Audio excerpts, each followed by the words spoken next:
ሰላም እንዴት ናችሁ የዩቲዩብ ተከታታዮቼ? እንግዲህ እንደምታዩት ይኸውላችሁ እኛ እናቶች ሁልጊዜ እረፍት የለንም አይደለ? አሁን ከትምህርት ቤት መልስ ለልጆቼ ጎመን እንደዚህ ሰራላቸውና ጾም አይደል?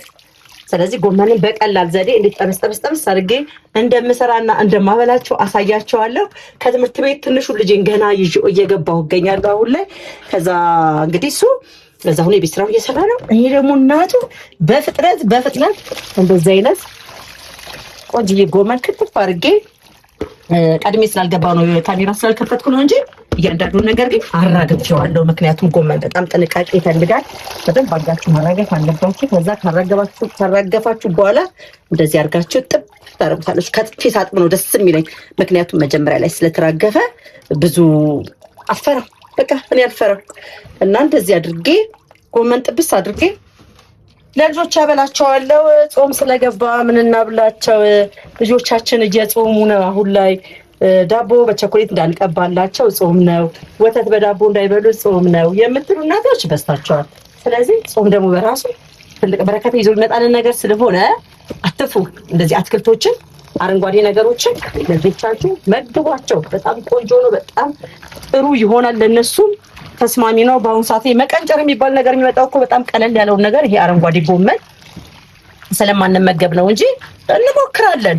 የአቅማችንን ልጆቻችንን ጥሩ ምግብ ለመመገብ እኛ እንሞክራለን። ግን የሚመስለን በአብዛኞቹ እናቶች እንቁላል፣ ወተት፣ ቸኮሌት ተቀብቶ ምናምን ሲሰጥ ለልጅ ጥሩ ይመስላችኋል። እንዳትሸወዱ ነው የምላችሁና ባያችሁ ቁጥር እንግዲህ አዲስ የሆናችሁ የገባችሁ አሁን የምታዩ ሰዎች ሰብስክራይብ አድርጋችሁ እለፉ። ቲክቶክ አካውንትም አለኝ፣ ዶሮ ወጥ እሰራለሁ። ምንድነው ስሙ? አገልግልም እየሰራው እገኛለሁ። እኔ እንግዲህ ይኸውላችሁ እናትም ሆኜ ድጋሚ ለራሴ ስራ የፈጠርኩኝ ራሴ ጀግና ብዬ የምጠራ እናት ስለሆንኩኝ በኩራት ነው የምናገረው። እናንተም በቤታችሁ እንደዚህ ያደርጋችሁ ሞክሩ። አያችሁ ይሄን ይኸው አይታችሁ እንዴት ንጹህ እንደሆነ እዚህን ያልካጸዳ ነው። አንፈራም። ይሄን ነው እዚህ እንደፋውና እንድንጠፋጣችን ጋብዘዋለን። ይሄ ጥፍጥፍ ብሎ ካለቀልን በኋላ ስለሆነ ወደ ድስቱ የምንከተው። ቀጥሎ ወደ ማን እንገባለን መሰላችሁ? እዚሁ ላይ እንዳለ ወደ ሽንኩርት እንገባለን። አሁን ለዚህ የሚያስፈልገን ሽንኩርት ነው። ነጭ ሽንኩርት ያስፈልገናል፣ ቀይ ሽንኩርት ያስፈልገናል፣ ቃሪያ ያስፈልገናል። እነዚህ ቀለል ባለ ሁኔታ ስለሆነ የምሰራላችሁና የማሳያችሁ ለእናንተ የማይከብዳችሁ ቀለል አድርጋችሁ ስሩ። በችሪንግ ያለም የምከፋው አሁን ለማስመሰል ያህል ነው እንጂ እንደዚህ ያደረኩ እጎራርዳለሁ። በጎን ለምን መሰላችሁ? እንከን ያወጣሉ ልጆች፣ በጣም እንከን አውጪዎች ናቸው። ሽንኩርት ይታያልና የሚሉ ልጆች ስላሉ ህፃን ሲሆኑ በተለይ እንደሱ ሲባል ሽሪቢሊ ሳይሆን እዚህ ከጥፍ አድርገን ደቀቅ አድርገን ከመንገድ እንደመጣን ከትምህርት ቤት መንገዱ እንግዲህ ነገርኳችሁ በእግር ነው የማመላልሰው። እኔ ልጆቼን እስካሁን ድረስ በእግሬ ነው የማመላልሰው። ሰርቪስ ተጠቃሚዎች አይደሉ፣ እግዚአብሔር ይመስገን። አሁን የመጨረሻ ልጄ 5ኛው ልጄ ቀረብ ያለ ትምህርት ቤት ስለሚማር በእግሬም ስመላለስ ለእኔም በዛው ለጤናዬም ጥሩ ነው ብዬ ስለማስብ በእግሬ ይዤ መጣሁት። ፀሐዩ እየቀቀለኝ ከዛ በኋላ ቤት የገባው እግረ መንገዴን ጎመኔን ገዝቼ ነበር የገባሁት። አልቀረጽኩትም እንጂ እሷን ጥጥብ አደረኩት። ይሄን የመሰለ ሽንኩርት እንደዚህ ከታተፍኩኝ አሁን ጠፎልኛል። ጎመናችንን ወደ ድስታችን ደግሞ እንጨምራለን። አንድ ደግሞ ቆስጣ ስላለው የቆስጣ ውሃ መጀመሪያ ራሱ ያለ ዘይት ሙክክል ያደርግልን እናደርገዋለን። ዘይት ካደረግንበት ውሃው ሲተፋ የዘይቱ ወዙ ይኑረው አይኑረው ይብዛ አይብዛ ስለማናቅ ምን ይባላል መሰላችሁ? የጎመንሽን ቅንጣሽ ባልሽ አየው የሚባለው እውነት ነው። አሁን ይሄንን እንደ ስታዩት ድስት ሞልቶ 6 ሰው የሚበላ ይመስላል ሲታይ። ከ4 ጎረምሳ አያልፍም ይሄ ነገር። ግን ማሰብ ያለባችሁ በጣም በሚገርም ሁኔታ በጣም ለጤና ተስማሚ በጣም ቆንጆ አረንጓዴ ነገር ስለሆነ ይሄ 4 ሰው እንኳን ለመክሰስ ቢበላ ተጠቃሚ ነው የሚሆነው።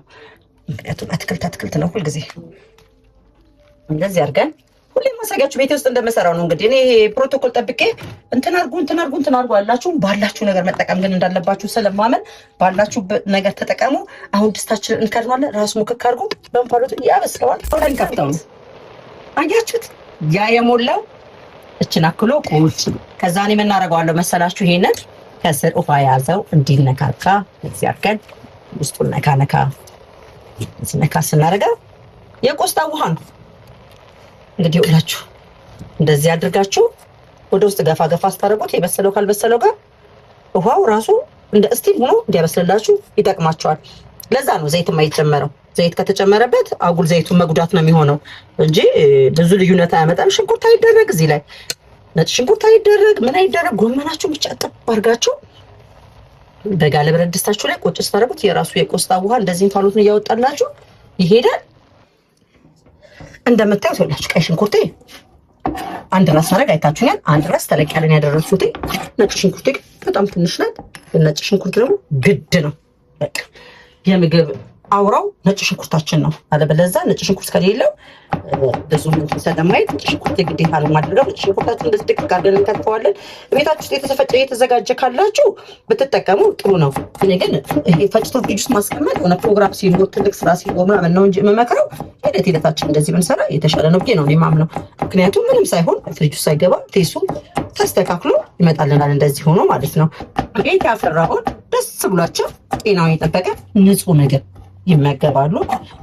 አሁን ደግሞ ቃሪያን ደግሞ እዚሁ ላይ አጥበዋለሁ። ደስ ያች ቃሪያ 2 ፍሬ ቃሪያ ነው ማደርገው አጥበዋለሁ። ጥፍር ቀለም እንግዲህ ጄ ላይ ነበር። በጣም ይቅርታ አድርጉልኝ። እኔ የሆነ ፕሮግራም ስለነበረ ቤት ተቀባሁት ነው። ጥፍር ቀለም ማስተካከያ ያስለቀ የምትሉኝ አመሰግናለሁ። ግን አጋጣሚ ሆኖብኝ ነው። ቃሪያችንን ደግሞ እንደዚህ እናደርግና አናቷን ከዚችም እንደዚህ አድርገን አናታቸውን እናወጣቸዋለን። ከዛ መጨረሻ ላይ ስለሆነ የምንከትፈው እንደዚህ አድርገን ይሄን በቁመቱ እንቆርጠዋለን። ይሄንን እንደዚህ አድርገን በቁመቱ እንቆርጠዋለን። ፍሬዎቻቸውን እናወጣቸዋለን። ፍሬዎቻቸው ለጎመን መውጣት አለበት። ርግፍክፍ ብሎ ሲታይ ብዙ አይመቸኝም። እኔ አይመከርም።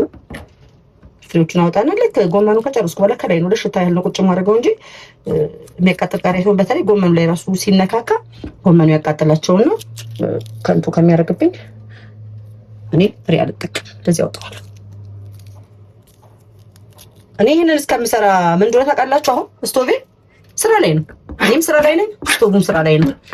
ምክንያቱም ጎመኑን እያበሰለልኝ ነው። ታትፌ ጨርሻለሁ። አሁን ወደ ጎመናችን ሄድና ደግሞ ዘይት እናደርጋለን።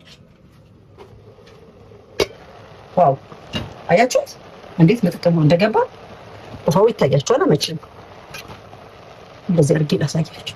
ፎይድ አያችሁት? ውሃ ሳልጨምር የራሱ ውሃ ነው እንግዲህ እንደዚህ የሚወጣው። ይሄ ውሃ ራሱ መቀቀል አለበት ራሱ። ስለዚህ ለዘይት ትንሽ ሰዓት ይፈጅበታል።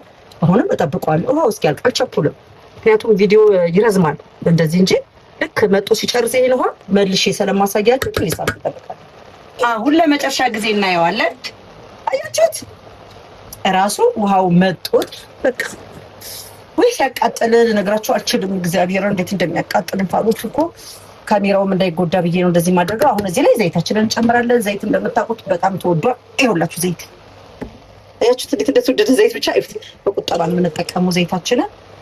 ያለ ዘይትን ቢበላ ችግር የለውም ይባል ነበር የሆነ ወቅት ላይ፣ ግን ያለ ዘይት ምን ነገር አይበላም። ያው ለመኖር ያህል ለኛ ትልልቆቹ ችግር የለውም። ለሚያድጉ ልጆች ግን ቅባት ግድ ነው ያስፈልጋቸዋል። ስለዚህ አቤት ዘይት ሲጨመርበት አያችሁት ልዩነት፣ ወዙ ግጥም ማለት እንዲህ ነው። ጎመን በቀላሉ የምትሰሩት እንዲህ ነው። ሰዓቱ እንዴት እንደሚሄድ ልነግራችሁ አልችልም። የዩቲዩብ ተከታዮቼ 10,000 ገብቻለሁ። በጣም ደስ ብሎኛል። አሁን ደግሞ ይሄንን በደንብ አድርጋችሁ ሼር በማድረግ ሌሎች ሰዎች እንዲያዩልኝ፣ ሰብስክራይብ ያላደረጉ ሰብስክራይብ እንዲያደርጉልኝ አድርጉልኝ። አሁን እንደምታዩት ቅድም ያዘጋጀሁት ቀይ ሽንኩርት አለ። ቀይ ሽንኩርቴን እዚሁ ላይ እጨምርበታለሁ። ወደ ድስቱ ነው የምገፋው። ወደ ድስቴ ላይ ጨምራለሁ። ነጭ ሽንኩርቴንም እዚሁ ላይ ጨምረዋለሁ። አብሬ ነው የማደርገው። ምክንያቱም ወደ የተሰራው ቃሪያው ጨው ማልፈታ ቃሪያና ጨው እስካሁን ድረስ አላደረኩም። ጨው ጎመን ስትሰሩ ምን ላይ መስራችሁ ማድረግ ያለባችሁ እንደ ሽንኩርታችሁን ከጨማመራችሁ በኋላ ጨው ራሱ በተፈጥሮ ውሃ የመጥፋት ምግቦች ላይ ስንጨምራቸው ውሃ የመጥፋት አቅም ስላለ ጎመኑ እንዲያባስልልኝ ጎመኑ እንዲያባስልልኝ በኋላ ላይ ጨውን እጨምረዋለሁ። ሁላችሁ ጎመን በጣም ቀላል ስራ ነው የምላችሁ ለዚህ ነው። እቺ እዚህ ላይ እንዳለች ጨዎችን ነስነስ እናደርጋለን በላይዋ ላይ ጨውን አብረን አድርገን ከዛ በኋላ ይበቃናል። ይዝን ያህል ጨው ካደረገን ጨዋችንን ተጨመርን በኋላ ለአንድ ጊዜ እዚህ እናዋህደዋለን። ውስጡ ገልበጥ እንዴ ከዛ እንከድነዋለን። ስንከድነው ሽንኩርቱን፣ ጎመን፣ ጨው አንድ ላይ ሆኖ ሙከክ ብሎ ይመስልልናል። ከዚህ ቃሪያችን አድርገን አውጥተን ወደ መክሰስ ለልጆች ከተፈስ ሲመጡ የሚመገቡት ይሆናል። እንደዚህ አድርጌ እንደስቲም ቀጥቀጥ አረጋትና እዚች ጋር እንፋሎቱ በደንብ እንዲገልልኝ ነው እንደዚህ የማደርገው፣ ክፍትፋት እንዳይኖረው እዚህ አደረገና አያችሁ። ይሄን ክድና አድርጋችሁ ታበስሉታላችሁ። ጨርሳለን ከትንሽ ደቂቃ በኋላ። አሁን እንግዲህ ይበስላል ብለን እናምናለን። እንዳምነውም ይኸውላችሁ እንግዲህ በስሎልናል። ከለሩ ቀይሮልናል። ውሃ የሚባል ነገር የለውም። በጣም ነው የሚያምረው። በጣም በጣም በጣም ያምራል። ይሄን ይመስላል። አሁን እዚህ ላይ ማድረግ ያለብን ምን መሰላችሁ? የቅድሙ የቆረጥነውን ቃሪያ በዚህ አድርገን ብትንት ማድረገውና እሳታችንን ጥፍት። ይኸውላችሁ እንግዲህ ይሄን ጎመን በሁለት አይነት መልክ አድርጌ ሰርቸዋለሁ። አሁን መክሰሳቸውን የሚበሉት ይሄንን ነው። ሩዝ የፈለገ ሩዝ በዳቦ ይበላል። እንጀራ የፈለገ በእንጀራ በሽሮ አድርጎ ከፈለገ በእንጀራ ብቻውን መብላት ይችላሉ። እስኪ አሳያችሁና እኔ እንጀራ ነው የምበላው። ምክንያቱም ቤት ውስጥ ሰርፎ የነበረውን ሩዝ ነው ያደረኩት። ለዛ ነው ቀደም ያልነገርኳችሁ። ቤታችሁ ውስጥ ያለውን ነገር በጎመን ቀላቅለን ብንበላው ጥቅም ስላለው ብዬ ነው። ጎመናችን እንደዚህ አድርገን እንግዲህ አይታችኋል በምን ያህል ደቂቃ እንደዚህ እንደተሰራ። ግን በጣም ለጤና ተስማሚ በጣም ቆንጆ ምግብ ስለሆነ እንደዚህ አድርገን በስመ አብ ወወልድ ወመንፈስ ቅዱስ በጣም አንደኛ በጣም የጠፍቶ በጣም ቆንጆ ነው። እንግዲህ ሁላችሁ ቤታችሁ ውስጥ ባለው ነገር እንደሰራ አድርጋችሁ ልጆቻችሁን መግቧችሁ። ላለው ላይክ፣ ሼር፣ ሰብስክራይብ ማድረጋችሁን እንዳትረሱ። ቻው